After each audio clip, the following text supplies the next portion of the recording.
I think self-belief makes me happier. I think respect, for people respecting me, is almost ego. Okay. Yeah. Because when it comes down to it, if I have self-belief, I don't need people's respect. The story you're about to hear is real. A real client working with David Holman to achieve extraordinary results.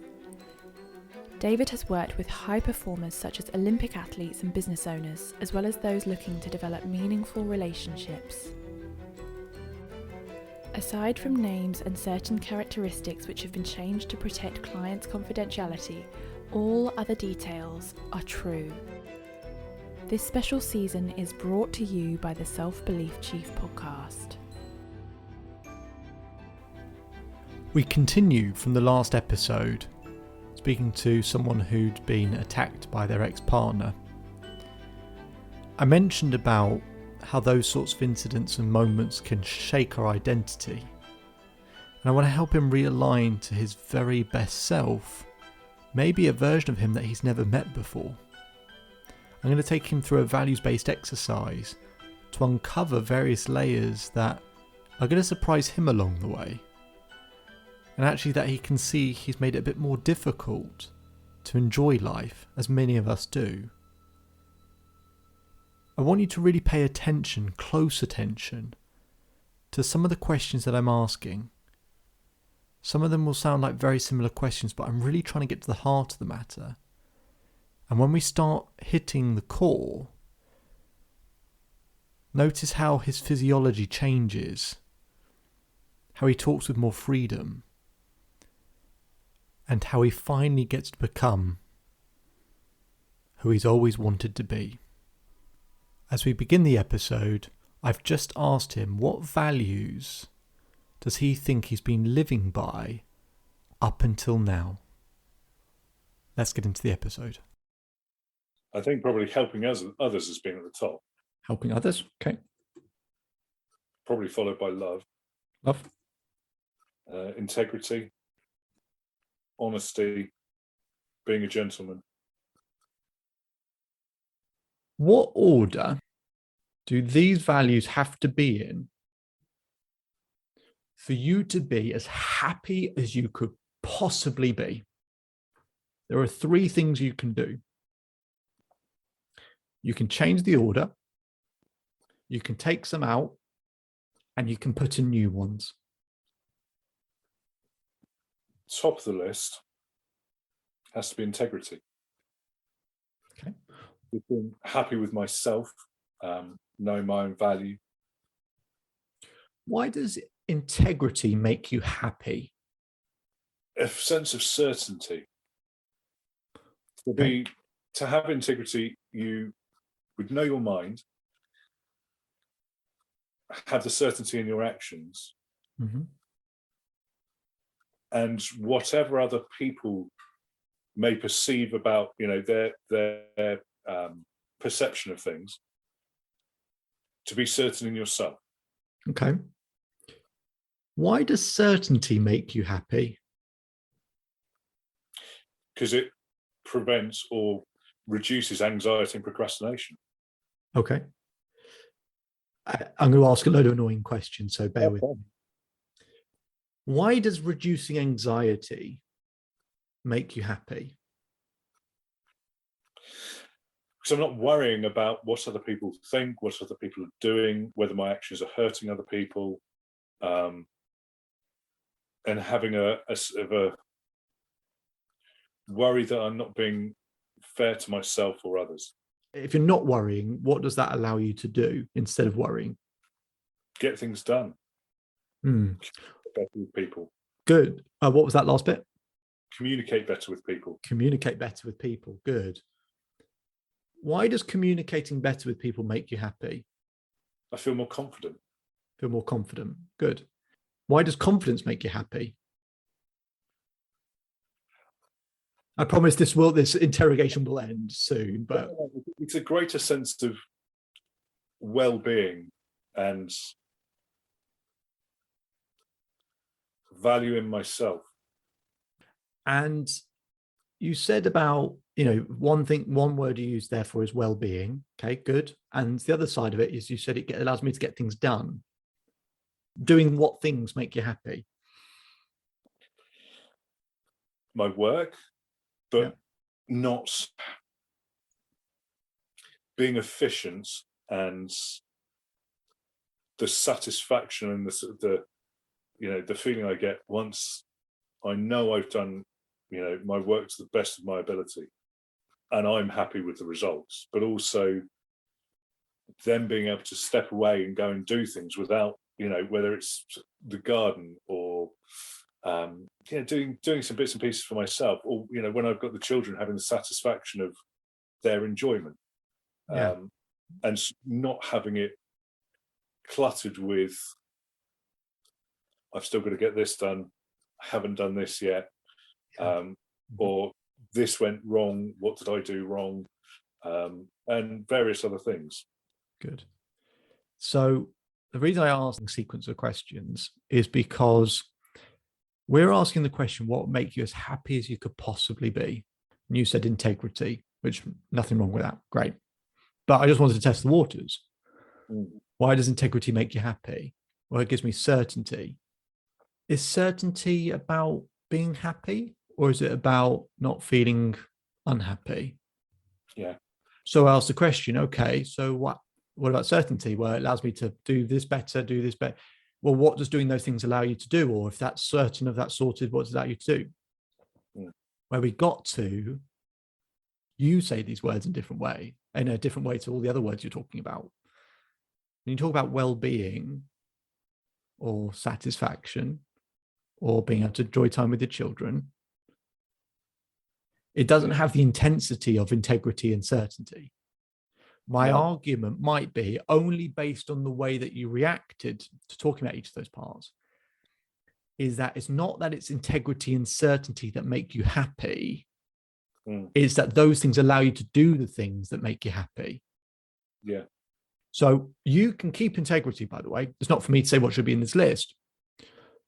But if at the end of that chain was well-being, should well-being be on this list? Yes.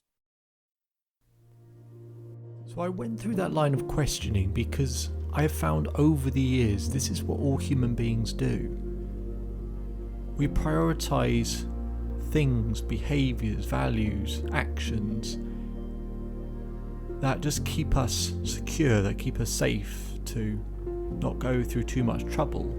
And we do them so that further down the road, maybe we're allowed to enjoy ourselves and be content and be happy. Whereas actually what we could just be doing is finding out, what are we trying to do with these things, with integrity, honesty? Do those things make us happy, or do they just open a door for us to allow us to eventually be happy? And let's find out what those things are that actually do make us happier. We won't be happy all the time, but we might as well be consistent in doing the things that would help us enjoy life a lot more. Because isn't that what we really want? To enjoy ourselves more? Well, I think you're right. I mean, with well-being in there, children have got to be in there. That's love. There's family in general, but okay, you can put family. Yeah. I think honesty and integrity kind of go hand in hand. Absolutely. Yeah. So it's almost like an overload or an overkill on that sentiment, isn't it, to a certain degree? So yeah, you're right. Yeah. Honesty, and just parcel it in with integrity, because if you have integrity, you're honest. Yeah. Achieving things. Okay.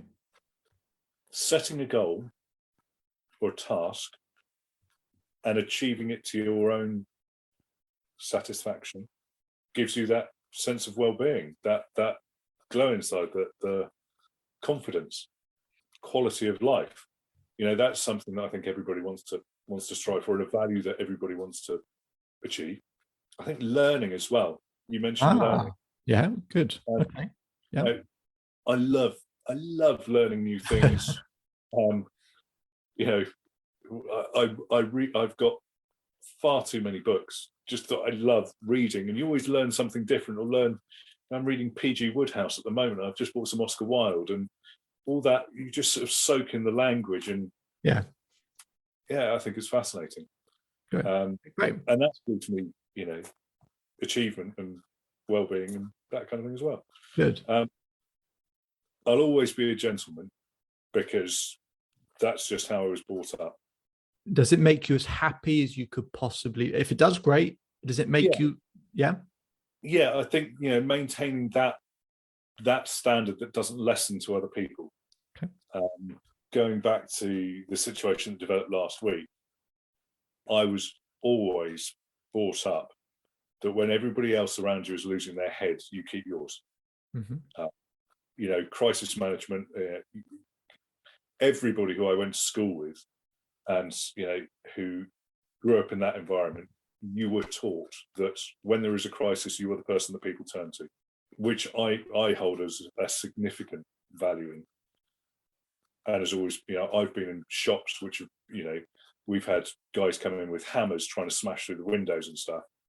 And whilst everybody else is crouching down and gibbering like idiots, I'm the one that was, cool, calm, collected, and just got things done. Mm. I think appreciation is very important. Not only appreciating my own efforts, but also in others as well. Saying thank you to the postman and appreciating the efforts they go through. Yeah. Or I think that's a really important thing. Mm-hmm. Good. Yeah.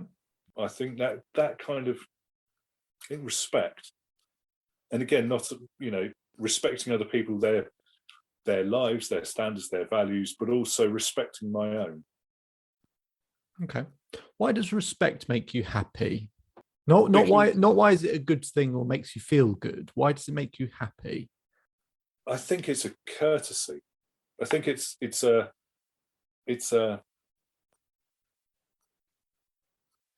valuing other people. I think is very important, but it's also as important that they value you. Mm-hmm. Yeah, it is important. Why does it make you happy? And i.e., what does respect give you? Confidence. Confidence. Yeah. What does confidence give you? Self-belief. Self-belief. What does self-belief give you? Well-being. So well-being. Okay. So with some of these things, people, as what I'll show you in a moment, is we can often prioritize values that we see as important, but often values we see as important to be able to connect with other people. You don't ever have to think they're not important. They're great things to uphold: respect, manners, all of that stuff. Yeah. Again, for you, with respect can absolutely be on this list, because respect can be on this list because if it makes you happy, then that's all that matters. But with some of these, I might argue, okay, respect or being a gentleman, is that the end of that line? Is that where the happiness exists? Or do we imagine the happiness exists later because we're doing that? And that's a different thing. It's not that has created happiness. Happiness is actually over here, but we think this is a source to get there. And that isn't the same as that being a value that makes us happy in and of itself. For you, it might be. It might be that in the moment of being respectful, that's actually making me happy in that second, in that moment. If it is, great, we'll keep it. But if it's not in that second and it's the consequences of it, then let's find out what the thing is down the road. But it's totally up to you. Actually, I think you've got a fair point. In that case, we've got respect. We think respect gives us confidence. Great. Confidence gives us a sense of self-belief. It gives us a sense of well-being. We can even stretch well-being now and go, right, what does well-being, why does well-being make us happy? And you might go, well, so for example, someone I did this with last week, they put time in there. And I said, well, what does time give you? And then they listed all the things that they would love to do and appreciate and love, and the people and all this, sort of broke out all those different things.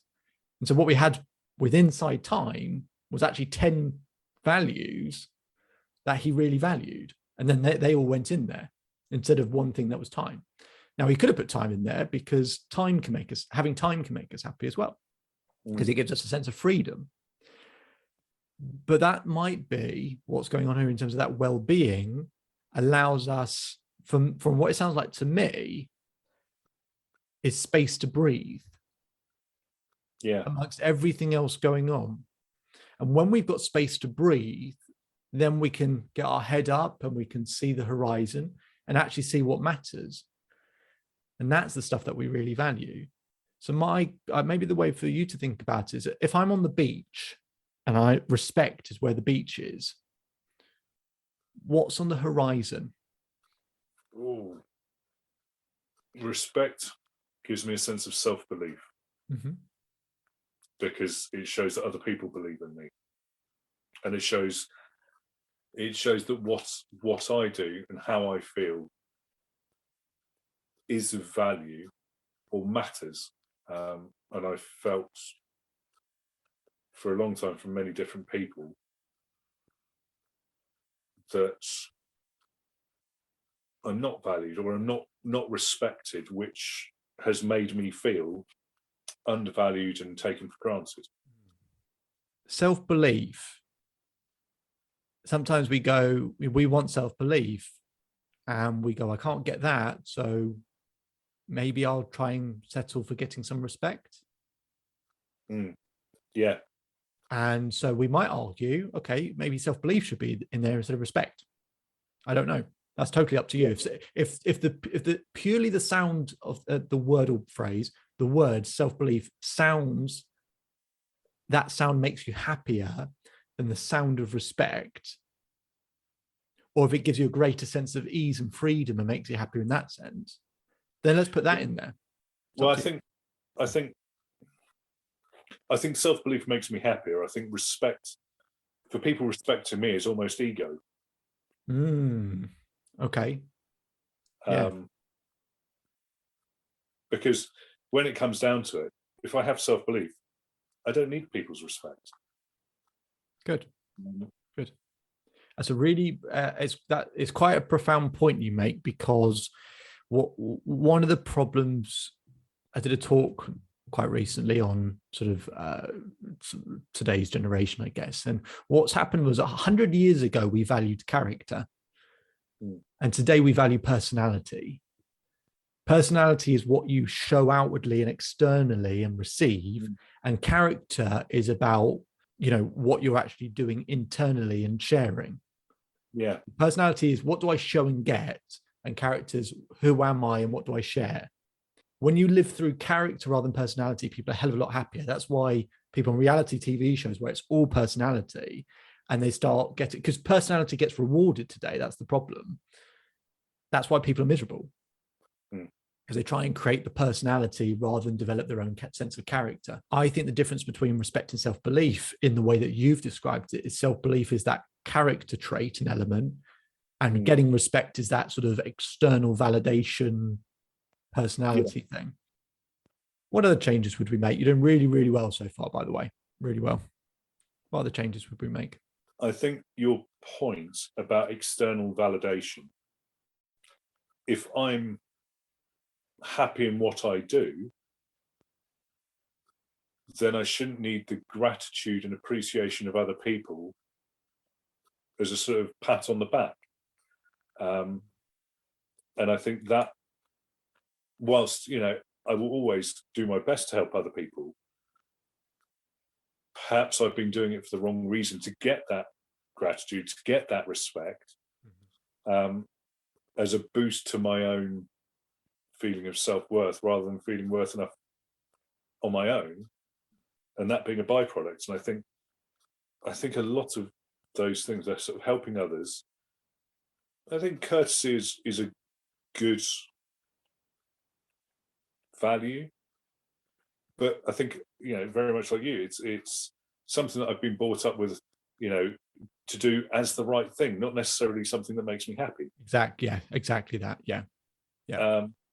And I think fairness comes into that as well. Sometimes I'm very fair to other people, overly fair to other people that don't deserve it, and in doing so, I'm not being fair on myself. Yeah. Really, really, really, really good, really good. And there'll be a module we'll do at some point, which is about learning to genuinely be able to give unconditionally. Mm. When you're able to do that, it doesn't mean you can do it all the time, but when you're able to really do that sincerely, not kind of I'll try and like sincerely actually feel that we're doing it unconditionally, it absolutely will set you free. Because welcome to every other human being, where what we do, there's 3 types of relationship. There's a grade A, which is giving unconditionally, which is like the beginning of any intimate relationship. We just do anything and do it unconditionally. Yeah. Grade B is called trading. I will do this if you do this in return. Mm. And then grade C, which is the worst one, is I expect you to do this for me. Yeah. A lot of relationships start breaking down when they're somewhere between B and C. Mm. Where it's either trading, or in a lot of cases, it's why have you not done this? Why have you not done it? And it's what we just got all these expectations where we don't hold ourselves accountable or have any standard ourselves. Yeah. Your points are really, really good points. The way you articulated it was also very, very good. It's getting our own house in order so that we're not giving from a place of let me feel better. We're giving from a place of I can really genuinely help you. So that line of thinking that you currently have, exactly, let's stick with that and make any other changes based on that type of thinking of stuff that makes you happy as you could possibly be. Well, I think self-belief needs to go probably third. Third, okay. Because, well, actually, no, I think it needs to go at the top. Sorry. Okay, no, it's fine. It's fine. You can keep playing around with this. Yeah. A sense of well-being. Yeah. One more space to add something in or make a change? I think peace. Good one. Followed by quality of life. How does that make you feel? Yeah, pretty good. Good. Yeah.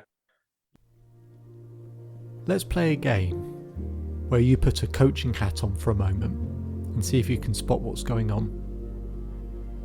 So the client's previous 5 values were helping others, love, integrity, honesty, and being a gentleman. I'll read those again. Helping others, love, integrity, honesty, and being a gentleman. And his new 5 values are self-belief, well-being, family, peace, and quality of life. Self-belief, well-being, family, peace, quality of life. So if you want to write down those 2 lists, if you want to see it in front of you, or if you can remember those 2 lists roughly, I want you to have a look at them and go, what's the difference between the 2 lists, and what's going to be the different ways of living for this individual? How will his life be different if he prioritizes now self-belief, well-being, family, peace, and quality of life, things that he said would make him happier, then instead of helping others, love, integrity, honesty, and being a gentleman? How do you think his life will change if he changes the bullseye for his life? If he changes the target? Well, I'm about to ask the client this very question, and then I'm going to share what I can see as well. I wonder if you got the same answer. Let's find out. Okay, I'd like you to look at the top 5 we have on the left here, and the top 5 we have on the right here. What do you see as the difference between those 2 top 5s? None of them are the same. I mean, love and family. But that's, I mean, looking at it almost a completely different way. Love in relationships and that kind of thing as well. And actually, family is what's really important. Okay, good. What else do you see as the differences? I think, well, of those first 5, they're all external. They're all things to do with other people. Okay. So here's what I see. So firstly, the point you made is absolutely right.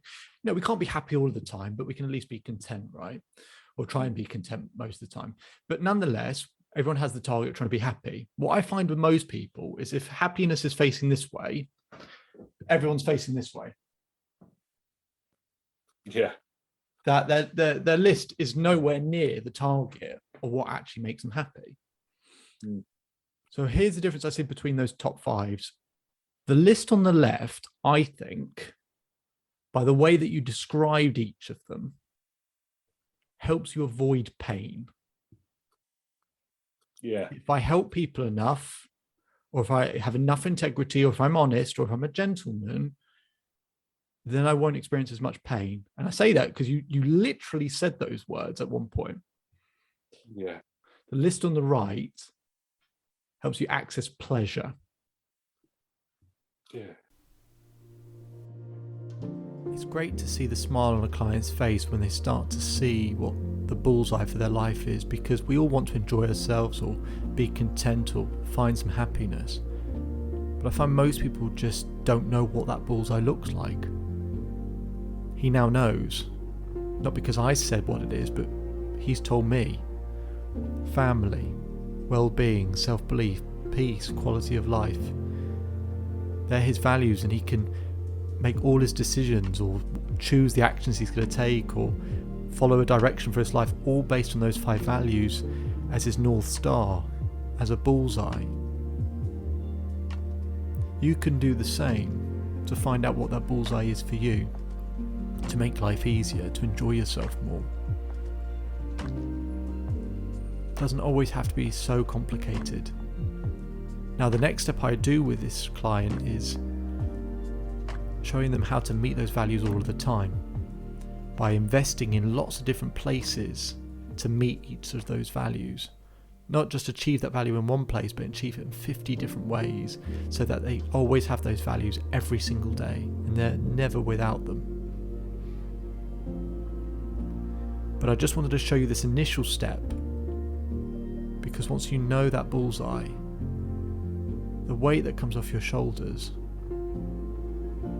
the hope that you then have, you realise that we've been overcomplicating it for such a long period of time. And I remember someone doing this exercise with me and I just realised how difficult I was making things. I did this exercise with this client, as I said, after the situation, the attack that he'd been under.